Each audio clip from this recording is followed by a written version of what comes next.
Hello and welcome to INSEAD Knowledge. Today we have with us David Midgley, a professor of marketing at INSEAD and author of a new book entitled The Innovation Manual. Welcome, David. Thank you, Rob. The title of your new book is The Innovation Manual, and to me that brings up two immediate questions. First of all, there must be thousands or tens of thousands of books about innovation that people can read. Why bring another one onto the market? Secondly, you call it a manual, and to me a business book is more theoretical and strategic, and the manual makes it sound like a hands-on guide to doing something. Why a new innovation book, and why call it a manual? There are indeed a lot of innovation books. However, it's difficult for a manager to access the sort of essential knowledge about how to run an innovation program within a company without reading thousands of books.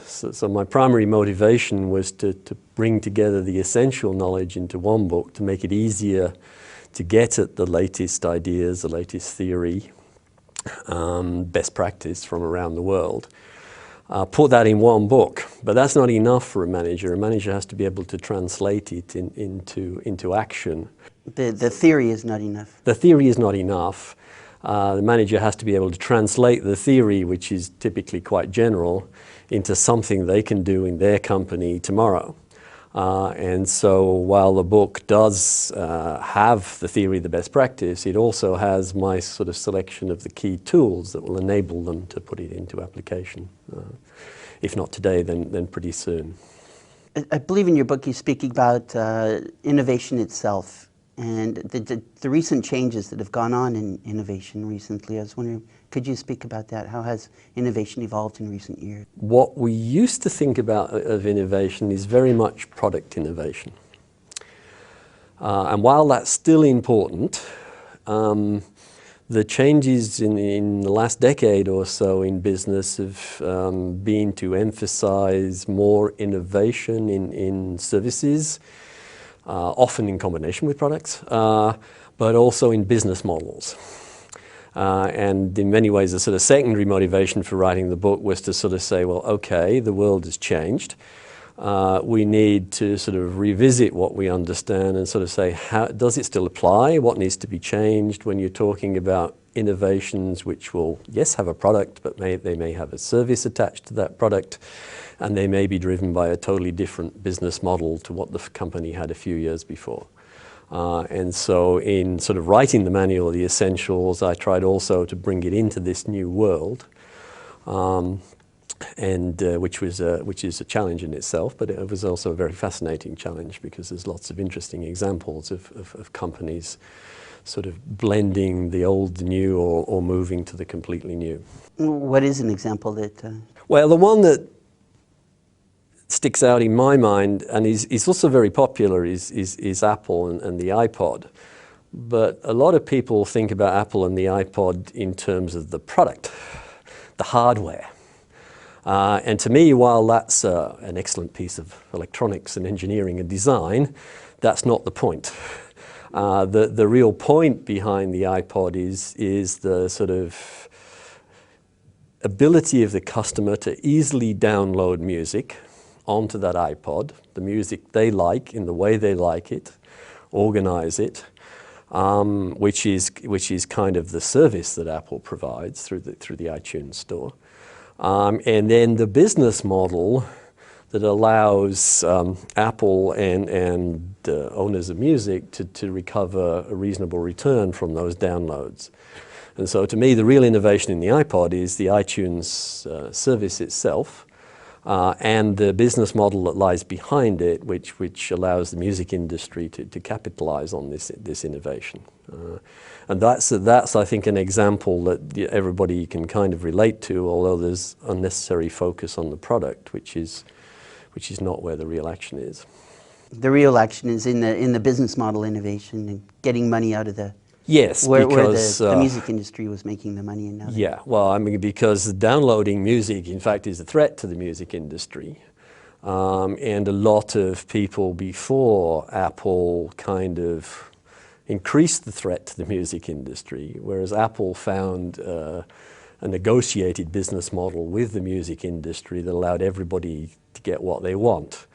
The music industry to get their royalties, the Apple to sell downloads and the iPod itself, and the customer to be able to select the songs they want rather than putting up with the compilations the industry kind of put out because of its previous business model and its previous economics. So that's, to me, where the real innovation was. And you can see other examples of that in many other fields where companies you thought were traditionally product have found creative ways of adding services and giving their customers what they want better, but also making more money out of it. The audience for your book, who did you write the book for? It's a manual, it sounds like. This is a manual, this is practical, yes. So it's not a high-level theoretical for... It's both. Each chapter starts with kind of a review of what do we know, what do we think's a good framework for the problem that chapter or the challenge that chapter tries to deal with. But then, yes, it moves that on and says, well, okay, if we believe this is the task the company has to do in this area, how would they do it? What are some simple tools, or some actually less simple tools that they could use to put it into action? So the book is very clearly focused on managers. Now you sort of say, well, which managers? Okay, my vision was, in fact, the sort of typical manager I see in an INSEAD executive program. Okay, this is a middle to senior manager. It's not an executive because they're off setting direction for the company. They're not the doers. They're not the engine. It's not junior people because you need some experience to be able to use these ideas and these tools, but it's clearly middle to senior managers, the people I call the kind of catalyst for change in the organization, and I wrote it for them, basically. I tried to sort of keep them in mind as I went through. You have to ask them if I succeeded or not, but that was clearly the image in my mind when I wrote the book. Why them? Because they're the ones who actually implement the innovation, get the innovation out the door? Yes, and if you talk to senior executives, for example, they sort of identify this sort of level of management and degree of experience as they're the people who will actually make things happen. And it's not the CEO who will understand this framework necessarily. It's certainly not the CEO or a senior executive who will do the hard work in that sense. They will set the direction. But a manager at this level will be the person who runs an innovation project, makes something happen, changes the, going back to my Apple example, Apple in over 10 years has changed from a very product-focused company to a more service business model-focused company. These are the sorts of managers who will implement that change in a sensible way. And so they are really the catalyst for change, or the engine room, if you like, of the organization. And so I focused on them. I sort of said, those are the people that you need to help because they're also busy. They can't read 10,000 books. And they also they have a strong drive for action, so they need the manual bit too. A framework on its own is not enough. You need to know, what do I do tomorrow? And so that's what I tried to do. You tell them what they should do tomorrow? Yeah. Well, what are those? Well, and I have a very strong bias, because when you look at the innovation literature, so I have a kind of strong bias, that actually most of these things that I'm talking about should be done by the managers themselves. They shouldn't be farmed out to a consultant or a market research agency, depending on what it is. Those people can help, they can facilitate, but actually most of the things have to be put into action by the managers. And that's the way you generate successful innovation. So for example, when you talk about doing some research, but I don't actually like the word research with customers. I think about it more as a partnership with the customers. When you talk about involving customers in the development of an innovation, that really means the managers driving the project and the key customers have to interact. So you think of some ways, some tools to make that interaction fruitful on both sides. And so those are the sorts of things I put into the manual part. It's not hire a consultant. It's here's something you, the manager, can do, whether it's market research, project management, change management. A lot of these services involve changing the organization. Here are some things that will help you get stuck in and do it.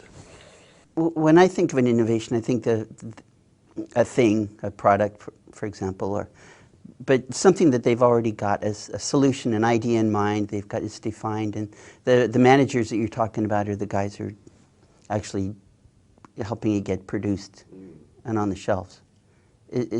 No, I don't agree with this. Well, I think that's starting in the wrong place. I think one of where does it start? It starts 2 or 3 steps before that. Certainly, the success, if you look at the sort of best practice organizations in innovation, they certainly have a sort of general direction. We're going to innovate here, we're not going to innovate there, which is more an issue of sort of corporate strategy, if you like. However, there then has to be something that happens that turns that into a specific project that would lead to an iPod or whatever else. Okay. And I think where I'm sort of pushing back a bit on your question is what we've learned is there's a lot to defining the objective of the project correctly before you ever worry about what a solution is for meeting this objective.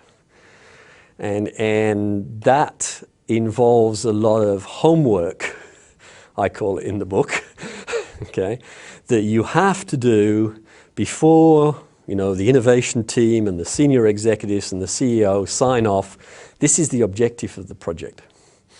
So there's a lot of work you have to do, sort of talking to people in the market, in the company, looking at outside experts, whatever, before you agree on the objective. Once you've got the objective, you then start sort of saying, well, what's some possible solutions for achieving that objective? And then you do the sort of creative stuff to generate some possible ideas and the stuff that's quite well known about then selecting which is the best of these to develop. Okay, but I think there's a lot of work that you can do that's very important, which is homework before you even start thinking about a solution. And too many people leap to a solution before they've done their homework.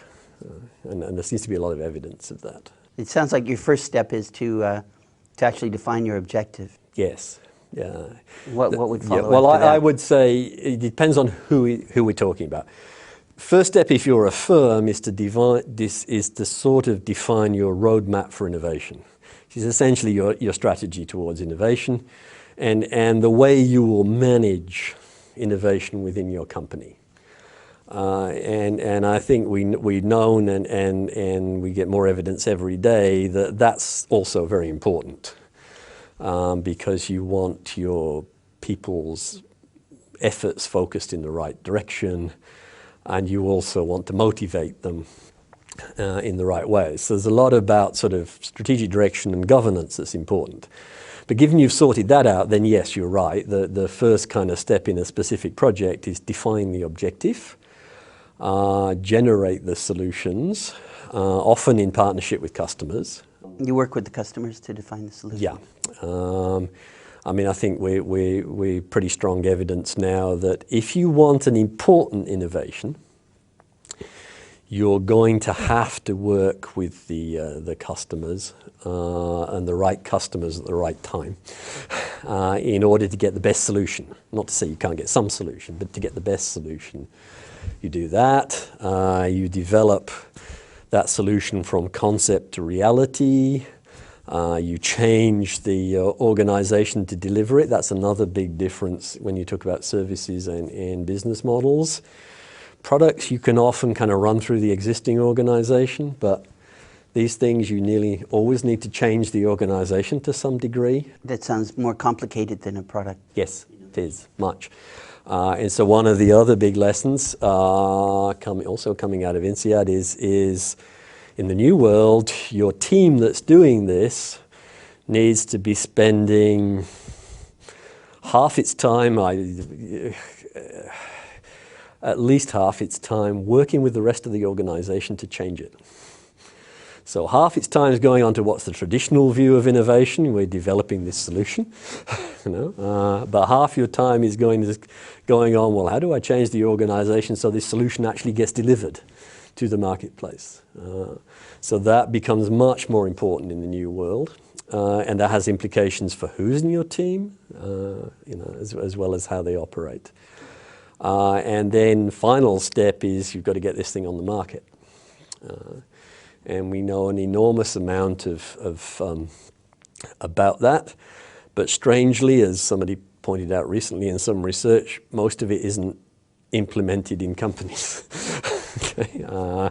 We still continue to do things in traditional ways, which is sort of not giving us the best chance of getting it on the market quickly and effectively. Really? Yeah. So that. What's an example of what you're talking about? Well, I mean, we've known for quite some time that there's a difference between the early market and the mass market. There are certain steps you have to take to get the early market moving. There are certain other steps you have to take to get the mass market moving.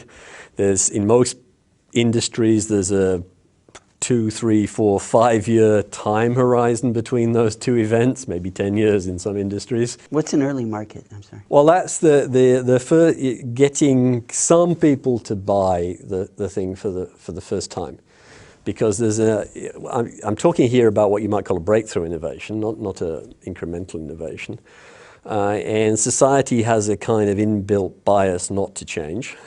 Okay, so I'm talking about something that's, as I call it in the book, a customer challenge, something that the customer is going to have to understand and maybe change their life in order to use. Then we focus on a certain sort of set of customers to get the early market going, a certain segment of customers, if you like. We not only have to sell it to them, we have to make them advocates to the rest of society.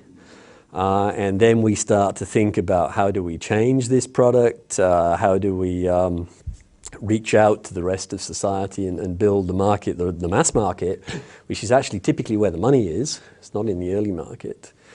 And to me, the issue is that this is, as I said, a 3, 4, 5, maybe even 10-year horizon project. And most companies set up their systems, their planning for much shorter term. And then promote their managers after 1 year so that they don't have an effective either planning or organizational solution for a problem like this. And that's one of the issues I try to address in the last kind of chapters. The Nintendo Wii, that was for an entirely new customer base, right? Would that be an example of how you have to work to change the way the customer thinks about, in this case, electronic yes and gaming? no, yeah. I think it's a good example because it builds on what I just said. The initial market for gaming is people that bought Sony PS1, 2, 3s, okay, and they're sort of hardcore gaming enthusiasts. But it's quite clear that market's kind of sort of plateaued or saturated. And so then my example of then the mass market is, well, that's the rest of us. And Nintendo Wii to me is a very good example of sort of saying, well, how do we overcome the hurdles to get it to the rest of society, which is where more money is and more customers are looking for something. And so you then what's interesting in the Wii is not the technology, which is, again, fairly straightforward. Not the business model, because it's actually quite a traditional business model for a gaming world. You get developers to develop games, and they pay royalties to Nintendo. So it's quite a traditional kind of model. But the interesting thing is, and the really innovative and creative thing is sort of saying, well, how do we make games that appeal to the grandmothers or the families or the people who don't play, you know, shoot them up games on PS3? How do we do that? And there's an enormous amount of creativity and imagination has gone into finding games that will reach out to that mass market. And in figuring out how to market it to that Yes, market? and then to get it to those people, because those people are, they're not going in game stores, are they? You know, where all the teenage boys are. So thinking about how do you reach out, how do you get your message across, how do you do the displays in Carrefour instead of, you know, Micromania, using a French example, you know, is also part of this building the mass market for this product, which they've done obviously extremely well. These days, there's a financial crisis going on. Wouldn't companies prefer to continue with things that they know will generate revenues, that will work, that keep the company solid during a difficult economic time, rather than taking a risk and putting a lot of resources into an innovation, or even developing the innovation, because in your definition of it, it goes back to actually defining the objective.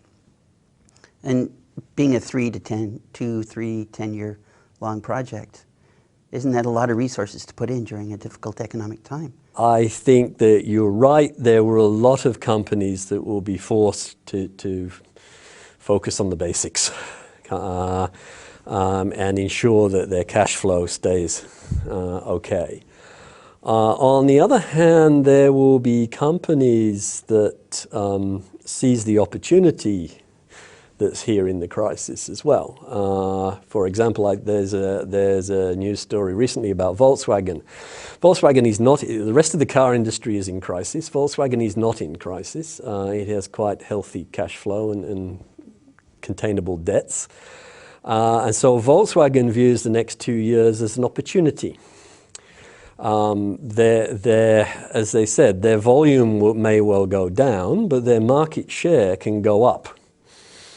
It can go up if they're good at bringing better cars to the market, innovation, and that will position them nicely for the upswing that's bound to come. So I think there will be companies who are well placed, who seize the opportunity to move to the next innovation and invest those resources while their competitors are struggling. The other case is, I think, you have to ask for some companies, you know, to survive, you maybe need something a bit different. And so some companies also will be there because they need to differentiate themselves a bit more. So for some opportunities, for some differentiation, yes, you're also right, there will be some that stick to the basics because that's the only thing they can do. But I think there are plenty of opportunities for innovation in this environment. Professor David Midgley, author of the Innovation Manual, thank you for joining us on INSEAD Knowledge. Thank you very much, Rob.